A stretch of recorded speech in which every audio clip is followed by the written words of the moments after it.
বর্তমান সময়ে science fiction movie এমনভাবে বানানো হয় যেগুলোর স্পেশাল ইফেক্ট অনেক বেশি হাই কোয়ালিটির হয়ে থাকে। তো বন্ধুরা, আজকের ভিডিওতে এমন 5টি রোবোটিক মুভি সম্পর্কে আপনাদেরকে জানাবো যেগুলোতে আপনারা অসাধারণ স্পেশাল ইফেক্টের সাথে সাথে ফিউচারিস্টিক টেকনোলজিও দেখতে পাবেন। आपके सामने एक रेड बटन है। জং ই এটি 2023 সালের এমন একটি কোরিয়ান মুভি যার স্পেশাল ইফেক্ট সত্যিই অসাধারণ। মুভিতে দেখানো হয়েছে বাস্তব জীবনের অ্যাডভান্স লেভেলের টেকনোলজি। আর এই মুভি বানানোর সময় এআই সোলজার তৈরির প্রজেক্ট ছিল। তো এই মুভিতেও এমন এক মেয়েকে দেখানো হয়েছে যাকে এআই এর সাহায্যে জীবিত রাখা হয়, আর তাকে যেভাবে অ্যাডভান্স লেভেলের মেশিনের সাথে ফাইটিং করানো হয়েছে তা সত্যিই অ্যামেজিং। তো বন্ধুরা, আপনারা যদি নেক্সট লেভেলের টেকনোলজি দেখতে চান তাহলে মুভিটি আপনার জন্যই। তো বন্ধুরা, নেটফ্লিক্সে মুভিটি হিন্দিতে দেখতে পারবেন।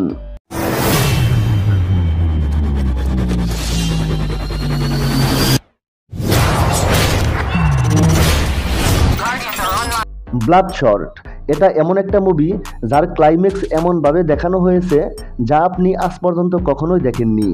মুভিতে দেখানো হয়েছে এমন এক সোলজার যার বডিতে সায়েন্স এক্সপেরিমেন্টের সময় এমন এক কেমিক্যাল ঢালা হয় যার কারণে সে সুপার হিউম্যান হয়ে যায়।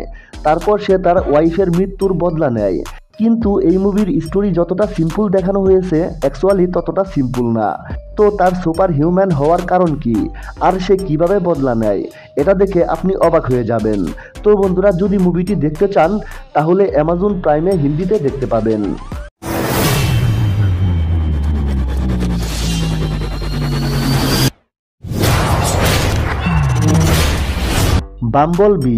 বাম্বল বি এমন একটি কার রোবট যা মুনের ডার্ক সাইড থেকে দুনিয়াতে আসে, আর তার কাজ হলো অন্য রোবটগুলো থেকে এই দুনিয়াকে বাঁচানো। যদি আপনারা ট্রান্সফর্মার মুভি দেখে থাকেন তাহলে আপনি এই মুভি সহজেই বুঝতে পারবেন, কিন্তু যদি আপনি না দেখে থাকেন তাহলে প্রথমে আপনাকে ট্রান্সফর্মার মুভি দেখতে হবে, কারণ এটা ওই মুভিরই ব্যাক স্টোরি। এই মুভির IMDb রেটিং 10-এর মধ্যে 6.7। যদি মুভিটি দেখতে চান তাহলে অ্যামাজন প্রাইমে দেখতে পাবেন।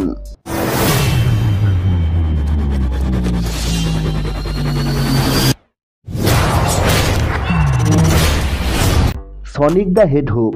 বন্ধুরা, আপনারা তো ছোটবেলায় সনিক গেম খেলেছেন, আর এই মুভি গেমিং স্টোরিতে বেস্ট। মুভিটির IMDb রেটিং 10-এর মধ্যে 6.5। মুভিটিতে দেখানো হয়েছে সনিক যে কিনা অন্য কোনো দুনিয়া থেকে এই দুনিয়াতে আসে, আর সে যখনই কোনো পাগল সায়েন্টিস্টের সামনে পড়ে তখন থেকেই সায়েন্টিস্ট তার পিছু লাগে।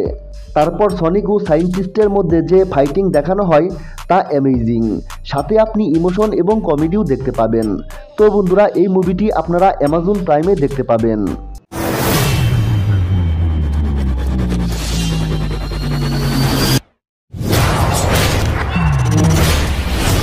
টুমোরোল্যান্ড। বন্ধুরা, কেমন হবে যদি এমন একটা কয়েন পেলেন যা আপনাকে অন্য দুনিয়াতে নিয়ে যাবে? শুনে হয়তো আজব মনে হতে পারে, কিন্তু এই মুভিতে সায়েন্টিফিকশন এক্সপ্লেনের সাথে সাথে এমনটাই দেখানো হয়েছে। এই মুভির IMDb রেটিং 10-এর মধ্যে 6.4। মুভিতে দেখানো হয়েছে একটি মেয়ে এমন একটি কয়েন পান যেটা স্পর্শ করার সাথে সাথে অন্য একটা দুনিয়াতে নিয়ে যায়, যা খুবই অ্যাডভান্স, আর তার এমনটা মনে হয় যেন সে ফিউচারে চলে এসেছে। মেয়েটা কি সত্যি ফিউচারে চলে যায় নাকি এর পেছনে রয়েছে অন্য কোনো রহস্য, আর ওই কয়েনের এই দুনিয়ার সাথে কি লেনাদেনা? তো এই সব কিছুই এই মুভিতেই দেখতে পাবেন।